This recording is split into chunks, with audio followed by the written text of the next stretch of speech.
Last week, Cook County surpassed 1,000 homicides for the first time since 1994. Black people made up 81% of those homicides.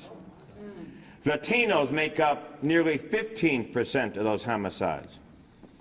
3/4 of those homicides, 777, have been in Chicago. At least 4,105 people have been shot in Chicago this year. And while we hear daily reports on COVID, the city was silent about the blood in our streets. According to an analysis by the Chicago Police Department data done by the University of Chicago Crime Lab and published in the Chicago Tribune, get this, the homicide rate among black Chicagoans is the highest it's ever been in the history of Chicago. 2021, the highest homicide rate of black Chicagoans is the highest it has ever been. Thus, we are demanding the following requests be addressed. Number one, solve the homicide cases. A great deterrent to stopping someone from shooting is to know you will be caught. In Chicago, you are not likely to be caught. On November 9th, Dennis Zhang was murdered in Hyde Park in a tragic murder. The killer was apprehended in 24 hours, and the mayor and the police superintendent went out and met with the businesses, met with the community, the residents, and the schools. We applaud this. We just want this to be the norm for all homicides in Chicago, not the exception. The mayor and the police superintendent were out in Hyde Park. Where are you in Auburn, Gresham, and Lawndale? And where are you in all the other districts in the city that are being killed? Black lives do matter. Number two, allow residents who are able to testify and to do so anonymously. Fear is a great deterrent to testify. We had research done by Winston & Strawn law firm that shows that historically and legally this can happen. You can have people testify anonymously to their lawyers. So we want the state's attorney's office to begin and implement this immediately in the city of Chicago, where folks are afraid to testify. Number three, we want the city to work with CHA. This is done in other cities. Why isn't it not being done in Chicago? To provide relocation vouchers to people who testify so they can make use of relocation if necessary. CHA can give vouchers to other cities in the country, and people can relocate with family or friends from other part of the country and keep them safe. Number four, we want safety and protection for witnesses to homicides and a streamlined process for engagement with the investigation and the trial process.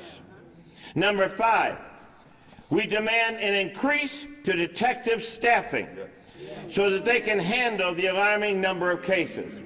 I am tired of talking to detectives who tell us, I have no time, I haven't got the ability to solve the cases because we are so undermanned and because we're being pulled all over the city, including downtown, and they can't solve cases. We also want an increase of resources for Chicago police officers for mental health. The Chicago Police Department has one of the highest suicide rates in the entire country of the United States. Number six, we want to assign an assistant state's attorney to homicide divisions in district or areas with high rates of homicide in the Chicago Police Department, which would allow them to gain the knowledge of the areas and develop relationships with patrols, specialized units, and detectives. Number 7, stop declining prosecution of non-fatal shootings. If we prosecute people who are shooting, perhaps we can arrest them before they kill somebody. So stop declining those prosecutions. Number 8, we want the Chicago Police Department to develop a cold case task force of federal and state law enforcement agencies focused on solving and bringing charges for all of the past homicide cases. Develop the cold case task force now. Number 9, improve resources for forensic evidence. Improve access to state DNA and ballistics lab. And support the area technology centers, as well as improve resources to analyze cell phones and social media posts. We had a young man killed right in our parking lot more than a year ago. All the text messages from the people who asked him to come out, who shot him, were on his phone. They had the phone. But they said it was hard to get a hold of the phone information.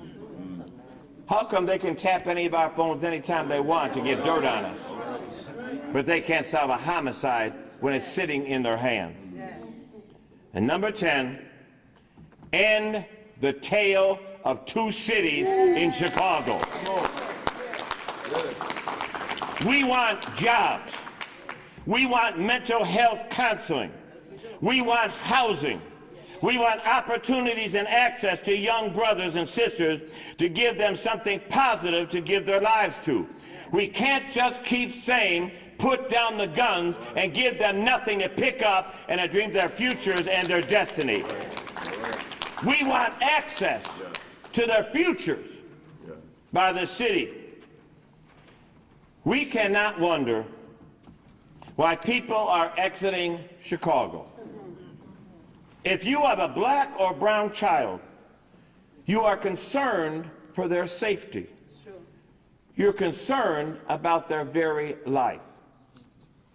So we want the city of Chicago, Mayor Lightfoot, Superintendent Brown, State's Attorney Fox, Chief Justice Tim Evans, we want you all to make violence a top priority.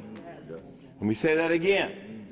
We want violence, not just COVID. We want violence to be a top priority in the city. You can walk and chew gum. We can do both at the same time.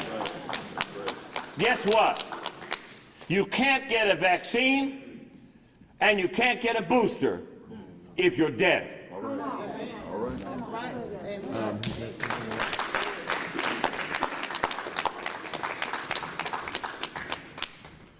I stand here today as the founder of Purpose Over Pain. I'm asking Purpose Over Pain to come stand by me. Come on, moms.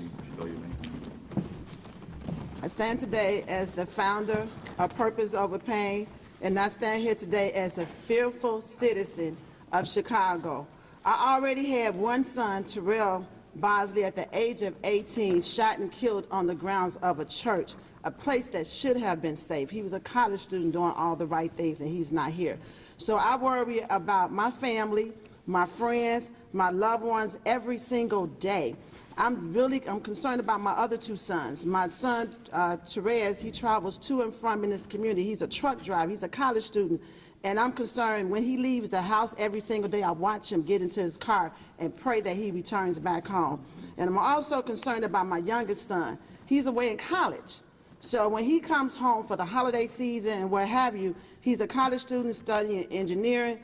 I'm rushing him back, and I'm a mom, and I love my children, but I'm more concerned about his safety, so I pushes him away back to his school so he can be safe. I can't, because I, as a mom, cannot afford to bury another child. That is not my goal in life. So I am calling for Lori, Mayor Lori Lightfoot, and Superintendent. We're calling for the same urgency and attention that you gave to High Park and that you gave to downtown to be given to us. Because we want to live too. As Father Pfleger already mentioned, the 81% of the cases of that 1,000 that they mentioned was black kids. You see all these babies? These was our children. Their lives was ended. So we love our family. We love our community, and we deserve to live in a safe community also. Lori, Mayor Lori Lightfoot, I'll be respectful, and Superintendent Brown, we've been writing letters, asking to meet with you, and you refused to meet with us. But we noticed when it happened in Hyde Park, you ran there, you met with them. Right. But you refused to meet with us? Is it because of the color of our skin, because we're black? Is it because our kids are already characterized as being gangs and selling drugs? No, that's not a true story. We deserve for you to meet with us. Come to meet with us. We don't even want a private meeting no more. We want a town hall meeting, just like you met in Hyde Park. A town hall meeting here, bring it to Arvin Gresham, or you can bring it, bring it to Arvin Gresham, meet with us and meet with us together, because we have a lot to say, and we want a safe community also, and we afraid, and we want to have a safe community. We've been saying the same thing, I don't know if you noticed, for years. The things that they're saying in Hyde Park, they're fearful, they're afraid, this shouldn't be happening in their neighborhoods. We said the same thing for years, and we got no traction, no attention, and we're calling for the city to not be segregated and take care of us too. Amen. Amen.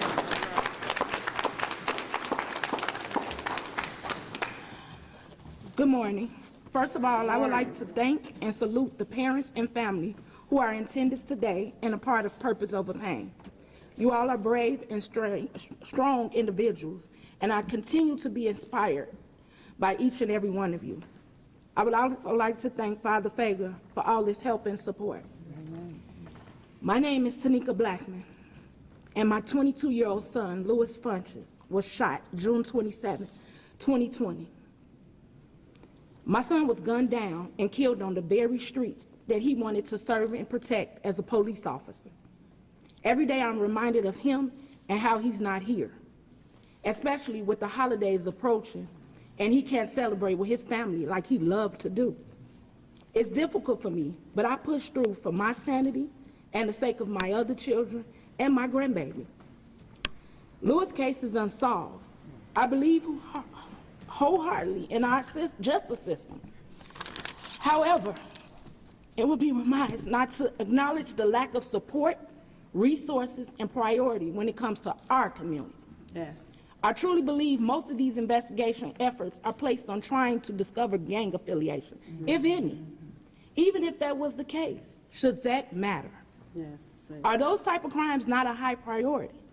If that much effort was put into the actual crime committed, maybe some of these killers would have been brought to justice by now. Yes. How is it that 80% of our cases are unsolved? Is it because of where we live? Yes. Or because we aren't related or connected to the right people? Take a look at these parents that's behind me. They all have lost someone and still have not received true closure. That's right. We should want and demand more from our city officials and our police officers. Say it, y'all. Solve our cases. Solve our cases. Solve our cases. Solve our cases. Solve our cases. When you leave here today, you walk out that door and go towards 78th Place, you see a Christmas tree. On that Christmas tree are the ornaments made by these and many other parents who've lost their children, who are hanging the ornament with their child's picture on it on a tree because they can't sit at the table or sit around the tree this Christmas. This city should be ashamed. Yes. It should be embarrassed. Yes. I don't know what it's going to take. But immediately we had responses and actions being taken when there's a group of kids fighting down at Millennium Park. Yes, yes, say that. But we're still waiting for action and attention to kids dying on 79th Street. Yes. Enough. Enough. No. Any questions? Enough. Enough. Enough. Enough. Enough. Enough. Enough. Enough. Enough. Enough. Enough. Enough. Have you reached out to Lightfoot, Brown, Fox, and I have spoken to State's Attorney Fox. I have consistently requested to meet with the mayor. And what did Ms. Fox say to you? I told her about the anonymous thing. She has her staff gonna look into it. And, Yes. sorry, go ahead. No, go ahead. Well, is that sufficient for you? Do you have, Well, we want them we want them to look into it, and I mean, they gotta do that, I understand that, but we want them now to do it. how about Brown? We want Brown to worry about all the city. You just heard all these people say, we have all this going on in the South Side, we have this murders in the South Side, and we can't even get a case solved. But we have an immediate response to a tragic death. I'm glad they did that in Hyde Park. I'm glad they responded. We just want that to be the norm. Exactly. What about us? You know, is the color of one's skin more important, or the neighborhood more important? We want to protect money downtown more than we do lives out in the community. And that's unacceptable. Thank you all. Thanks for coming. Thank you. You all get a copy? Everybody got a copy? Thank you all. Thank you all so much.